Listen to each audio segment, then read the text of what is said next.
Hey friends! Today I'm going to show you how I milk our dairy does using the Dansha milking system. This is also going to be a 3-year review of this system, so I'll be talking about what I love and don't love about the Dansha milker. This system uses half-gallon mason jars to collect the milk. I'm milking 3 does, but one is a first freshener and I'm only getting about a cup out of her daily, so I just put it in a wide-mouth quart jar instead of the half-gallon.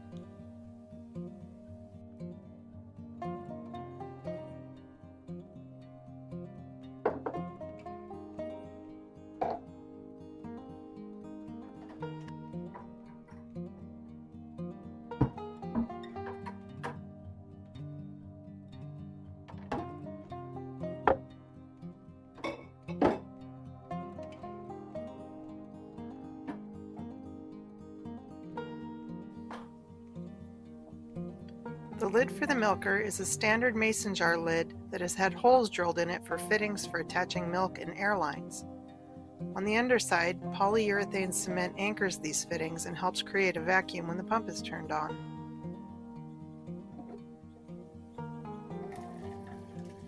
There are 2 milk lines and 1 air line, approximately 43 inches long, that slip onto the fittings. The other end of the milk lines slide onto plastic syringes that act as teacups. The unit I purchased comes with 2 sizes, one for cows and one for goats. Mine is the battery-driven pump since I have no power in my milking parlor. I use a 5-gallon bucket to hold everything I need for 3 does. Here I'm soaking the lid in hot water to soften the gasket. After hundreds of uses, it has gotten compressed in the same way canning lids do after being processed, so heating it up a bit helps it form a tighter seal to the jar. I also use the hot water and a soft cloth to clean udders. Everything tucks neatly into the bucket. When I have 2 more milkers next year, I will just use another bucket for the extra jars.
The girls get alfalfa pellets, flaxseed, and sunflower seeds on the milk stand, and sometimes chaff hay.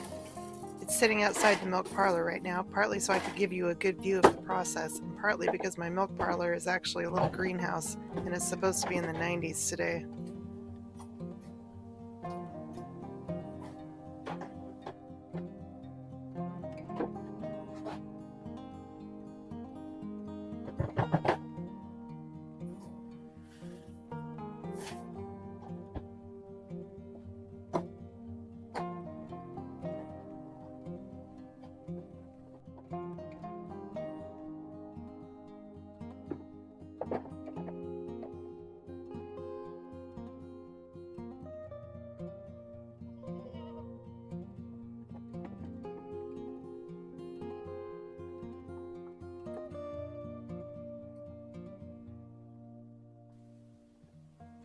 Alley Cat always goes on the stand first, so I have the milker attached to one of the larger jars.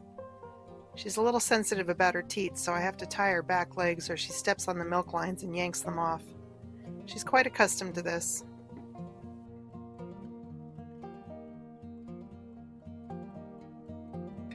I put the pump in my lap while I'm washing her udder and arranging the lines.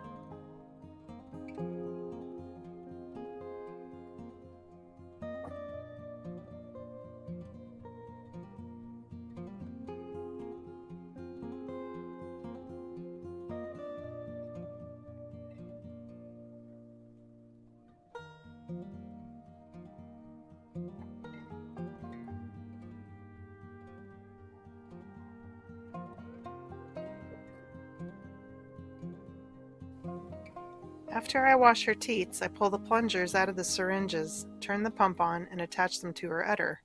It takes a few seconds for the vacuum to form.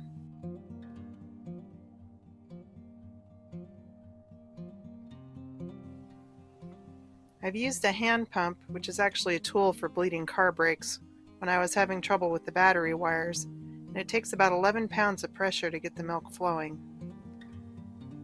Once that milk is coming, shut off the pump and let the milk flow until it stops on its own.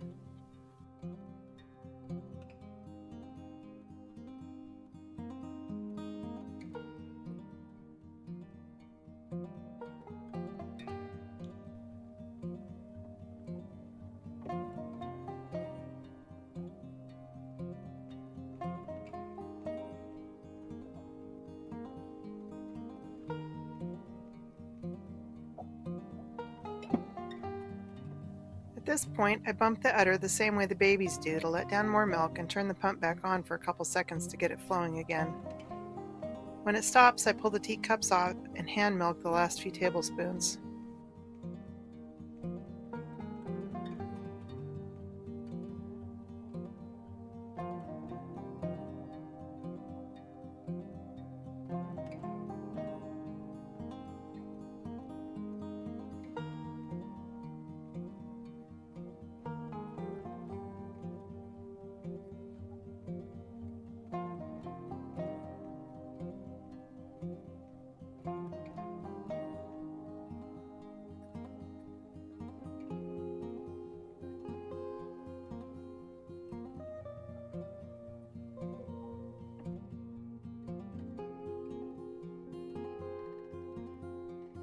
Usually Alley Cat has finished her meal by now and is ready to get off the stand.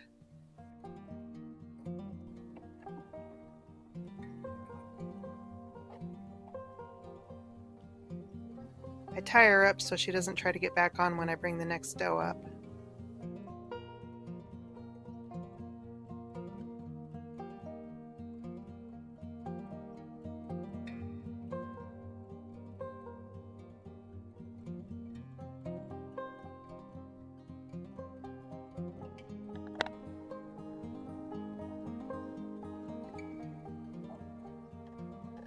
When I've finished with the first goat, I swap jars.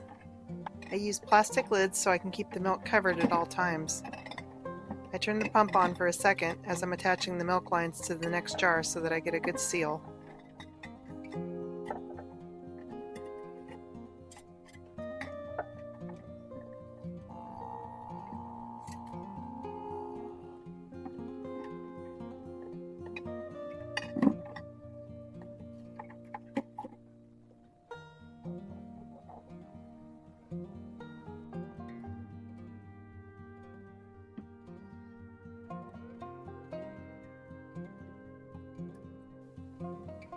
The next doe in line is Saffron. This is her first year milking, and her udder is tiny and her teats are tinier. She's not producing much milk for me, although her buckling is a beefcake, so he's obviously getting plenty. And I milk one side at a time so she has time to finish her meal. The experience she gets being milked every day is more important right now than the volume. I have to tie her legs also so she doesn't fuss, but I think next year she may not need it if she takes after her mother.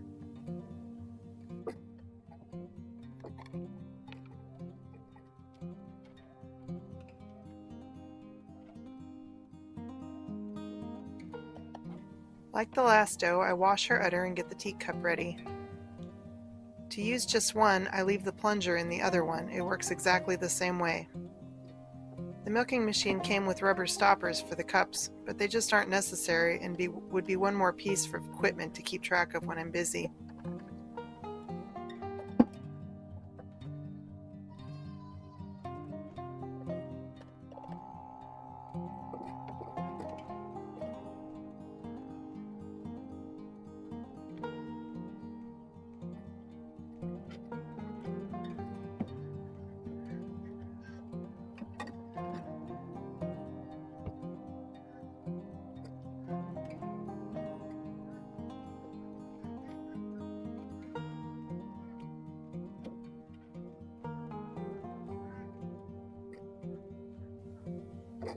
Plungers lose their slipperiness after using for a while, and the manufacturer recommends lubricating them with vegetable oil.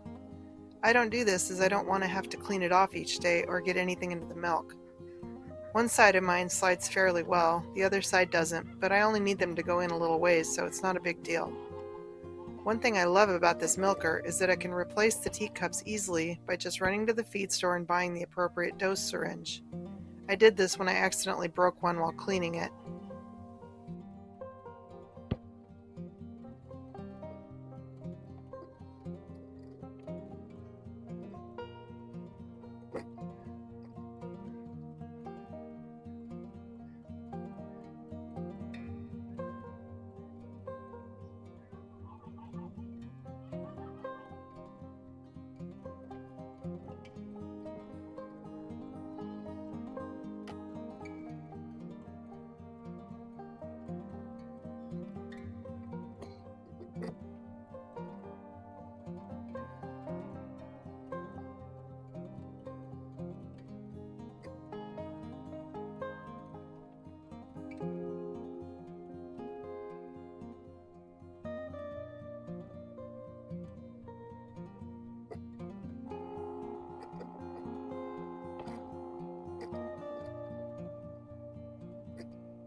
Switching jars is fast and easy.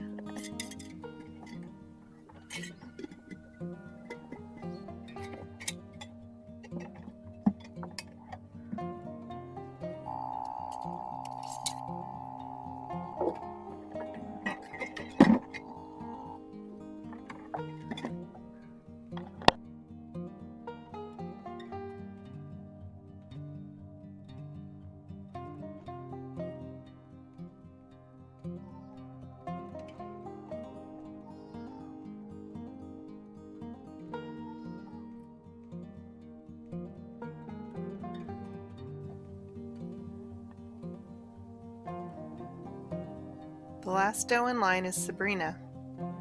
She never needs to be tied since she is a perfect goat.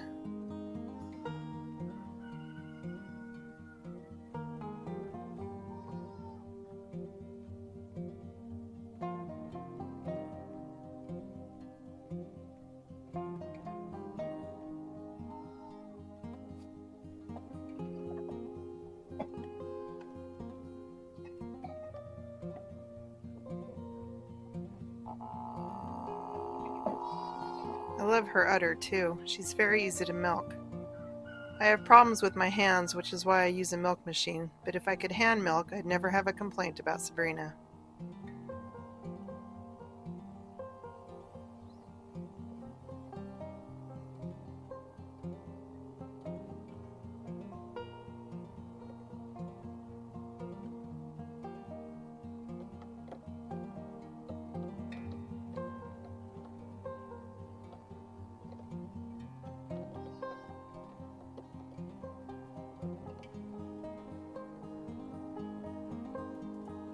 Sometimes even perfect goats poop on the milk stand.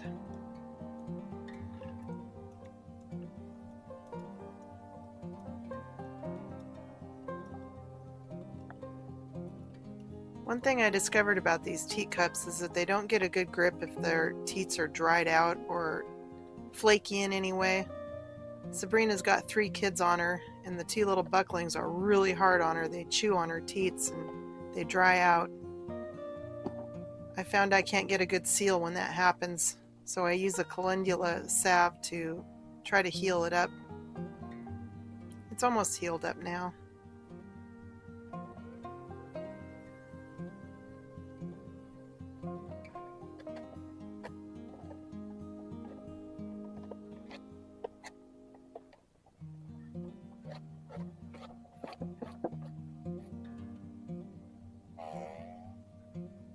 I left my broom in the milk parlor, but trying to keep the milk stand tidy.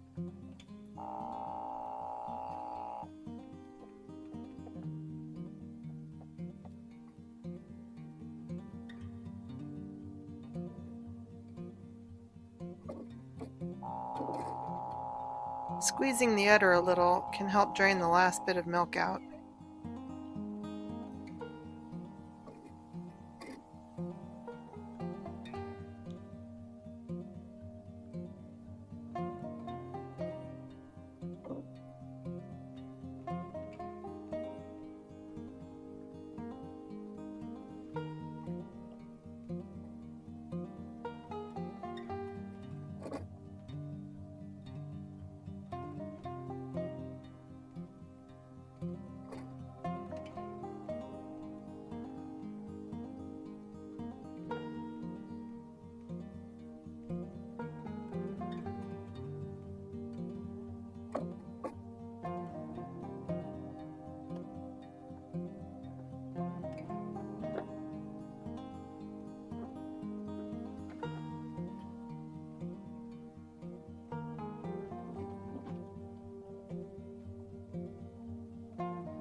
To break the seal, I just pinch her teat a little and tip the cup sideways.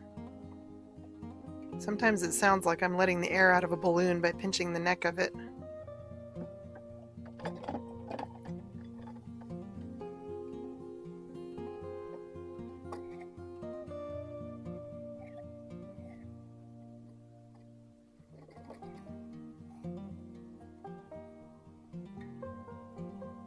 And again, hand milking gets the last little bit of milk.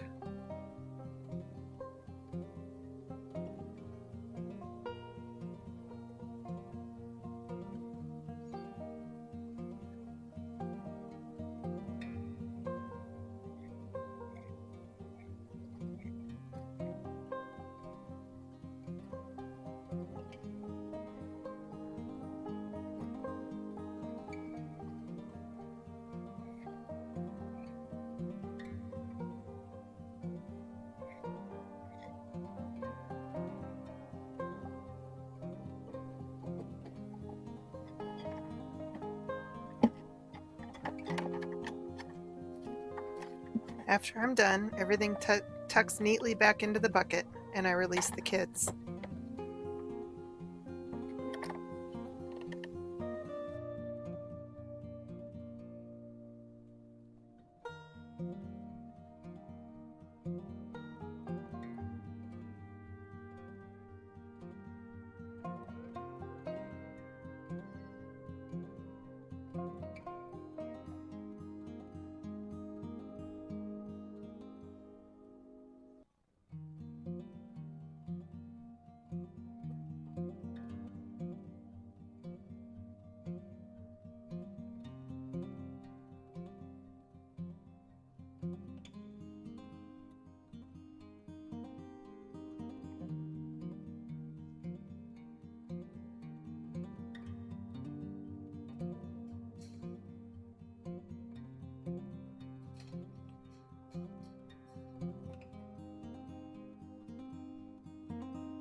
front yard has lots of tall grass right now, so I moved the whole herd up there for the rest of the day.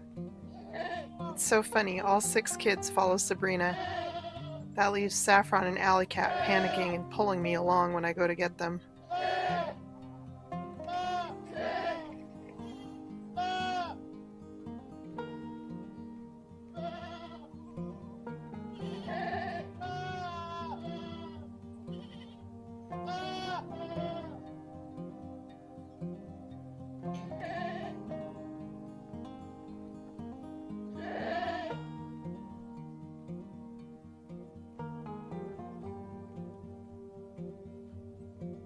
Saffron was looking at the dog and didn't want to walk by her.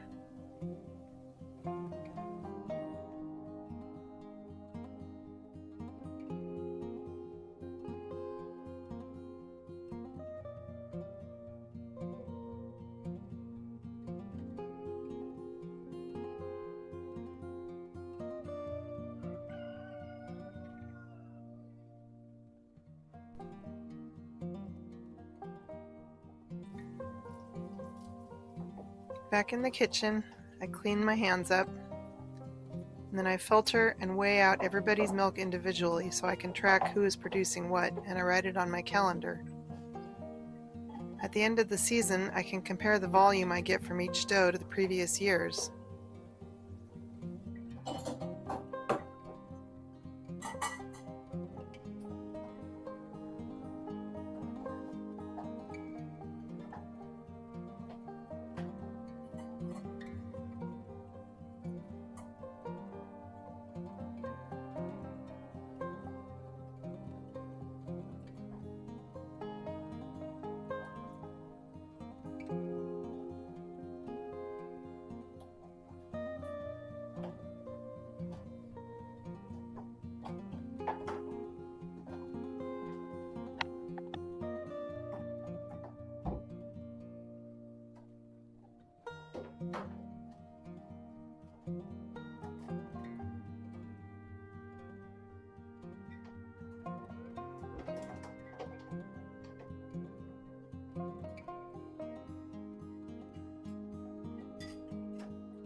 After unplugging the pump and the battery, I weigh Sabrina's milk first.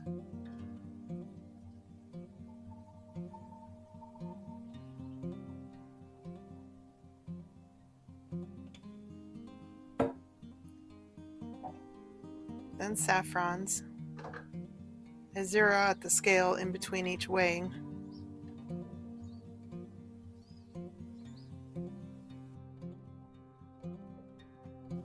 Finally, Allie's.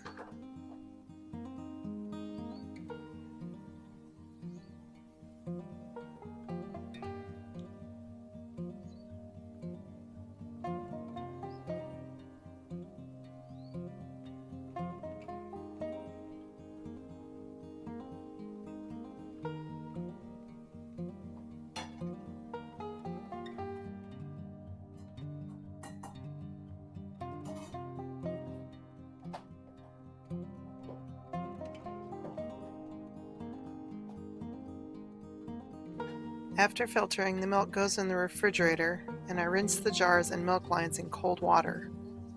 This ensures that I don't get that buildup of milk fats that can make glass look hazy after a while.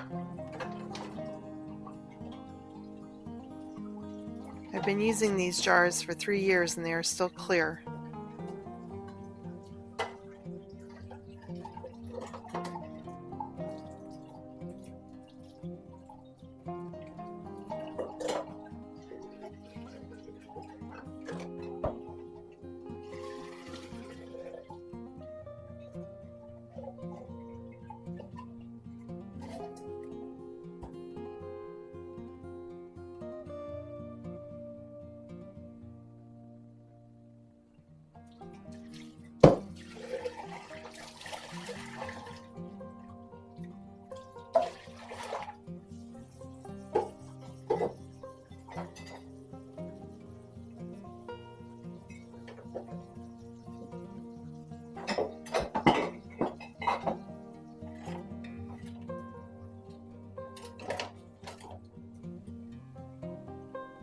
I flush out the milk lines.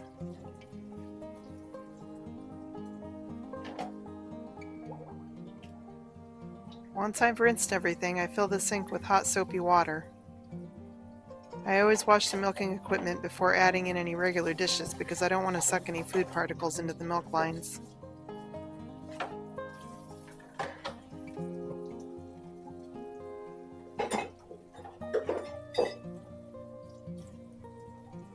I can't tolerate the smell of most household chemicals, so the dish soap I use is from Azure Standard and doesn't contain any weird ingredients or dyes. It rinses off nicely.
After I scrub out the jars, the funnel, and lids, I clean the plungers and the outsides of the milk and air lines.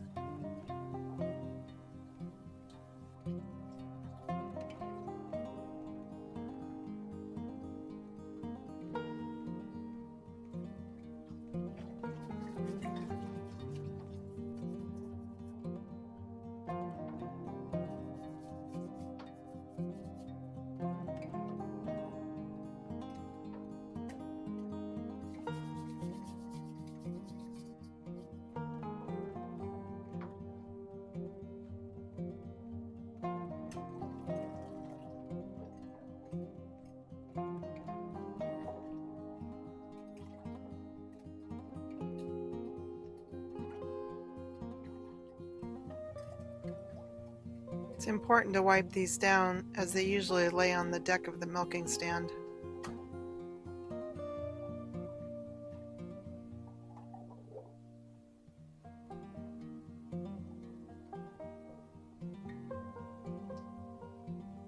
Then I use the plungers to flush hot soapy water through the milk lines. This works like a charm. I don't worry about the air line other than rinsing the soapy water out of it.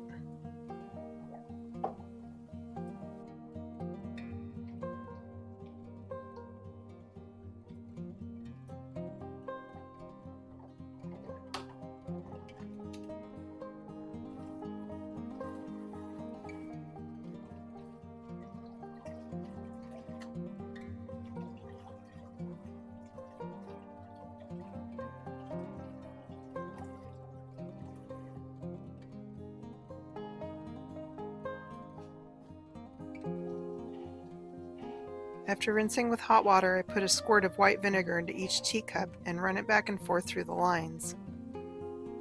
I've never had any buildup or mold grow in them. I make sure I rinse all the vinegar out as I don't want to corrode the metal lid.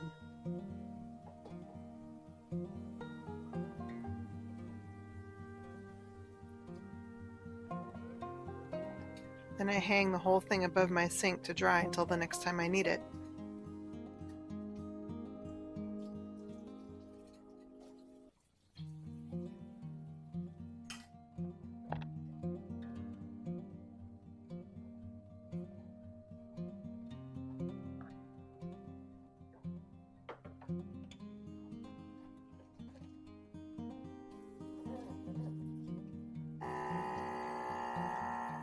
Dansha-Farms recommends purging the pump often with water to keep it running well. This is quick and easy.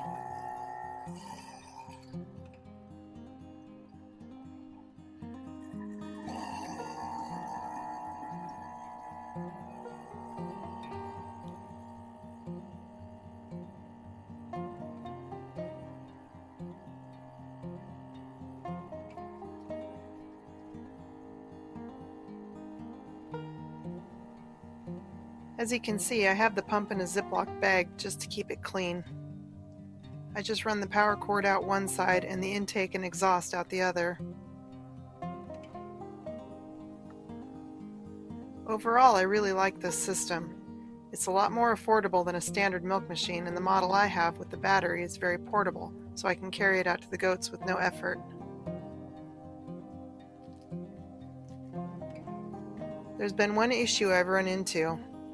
The power cord that runs the pump originally had a barrel plug at each end that would plug into the battery and the pump. Because I tuck the pump down into a bucket every day, the cord was getting bent over and it eventually broke. There wasn't enough cord left to cut out the damaged part, so my dad removed the barrel plugs and wired the cord directly to the pump. This actually works fine for me, but it did mean I had to buy the hand pump to use for the few days the electric one was out. The hand pump is a nice backup though, in case I forget to charge the battery and it dies halfway through milking. The battery comes with its own charger and so far has lasted well. I imagine eventually it will stop charging, but we're into our third season with it and it's still going strong. All in all, I think this is a great system, especially for those on a tight budget. If you have any questions, drop them in the comments and I'll try to answer them, or contact Dansha-Farms. I'll leave the link in the description.